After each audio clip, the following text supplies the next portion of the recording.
Let's have a look at how to integrate a working papers file with cloud queries. Before you get started, ensure that you've integrated your copy of working papers with Caseware Cloud and that your organization has a license for the Queries app. Note that queries may have a different product name in your region. Contact your local distributor for licensing information. Open the working papers file that you want to integrate with queries.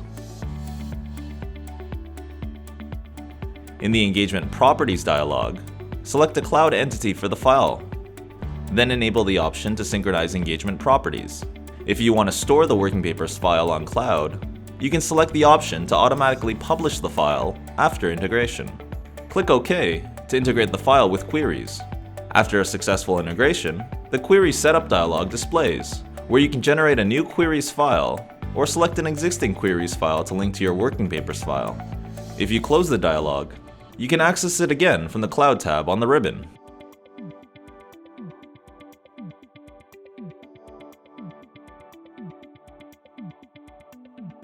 Thanks for watching.